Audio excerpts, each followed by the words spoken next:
Welcome back to Tourism in a Nutshell. Today we're going to be discussing something that we're quite passionate about here at Hippie Safaris. Not only tourism, but ethical travel and sustainable action. Travel in itself is a global powerhouse, generating trillions in the world's economy. The true goal in tourism has got to be sustainable tourism. It's a carefully constructed economic balance between environmental protection and social cultural respect. But when this balance fails, we get overtourism, and we've seen this in numerous locations all over the world or at pivotal moments during the season, such as what we found ourselves facing at the Serengeti and Mara earlier on this year. This isn't just to do with the crowds of people, it's also a qualitative crisis where the impacts of visitors actively degrade life for the residents of the area and destroys,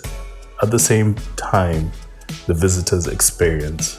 We have a video coming out about the JW Marriott on the crossing, the Mara River crossing, and it will go into details on some of these aspects. Negative impacts can be severe.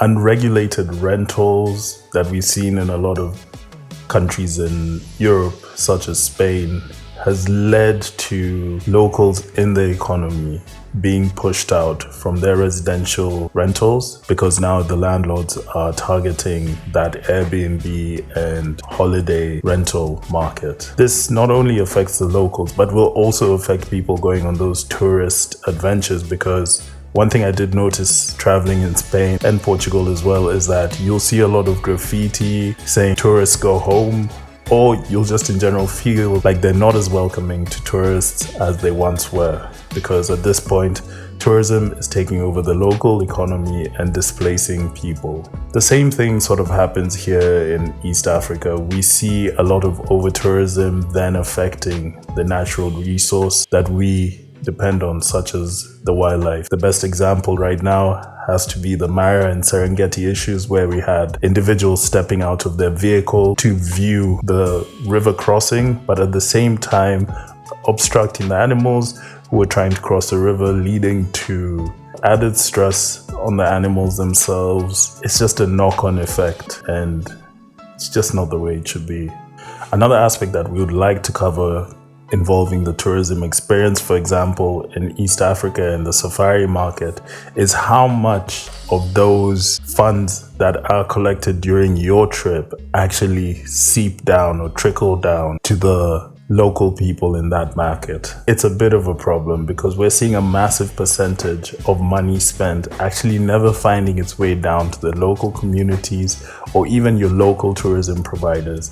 About 70% of that income you spend on your trip can find itself actually floating around in international markets rather than the country you're actually visiting.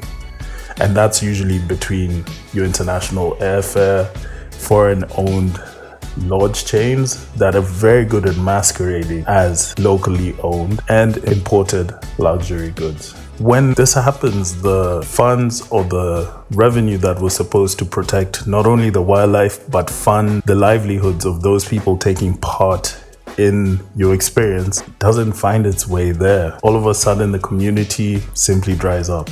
But of course, we wouldn't do this video without giving you some sort of resolve, some sort of proven solution. Community-based tourism. Models have shown that they can successfully retain up to 60% of local revenue. This is the money that directly funds local schools, healthcare, conservation, anti-poaching units. But even if you look at the wider umbrella, it's the money that allows a Kenya national guide to actually provide for his family, to actually make a living as a guide. That's what we look at when it comes to providing the whole holistic tourism experience. So what are we talking about here? The idea that everyone can earn a fair share of money from the tourism that is coming into the country. And when I'm speaking about everyone, I'm mainly focusing on the nationals of those countries involved in the whole process. These are your guides, drivers, your travel agents, and even your anti-poaching units and so on and so forth, your ranges. So who holds the power?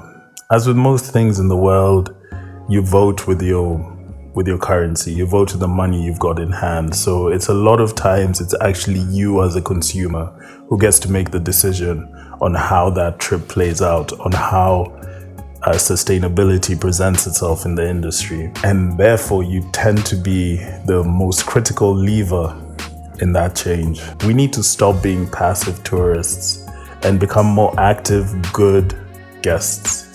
So how do we create that change? There's a couple of things that you can ask your tour operator that will give you a better outlook of how they conduct their business. Is the supply chain local? Do they have a clear, transparent revenue sharing agreement with a local conservancy, with local partners, or just in general, do they support a local charity that is near and dear to them? Then there's the personal stuff you can do, which is just reducing your footprints. These days, a lot of national parks and conservancies don't even allow single-use plastic bottles, but that is something you can take into your own hand. And when you are traveling, why not carry a reusable bottle and just have that refilled as often as possible? Another thing per se is not putting pressure on local guides to go outside of the rules. We do know that when you're in a national reserve, unless you're in a conservancy and you're doing a walking safari, are not allowed to exit the vehicle. This is a two-pronged attack that we've got to take here. It's you as the tourist has got to say, look, I do not want to exit the vehicle, so I'm not going to ask a question that would put a guide in a potentially hard place to make that decision.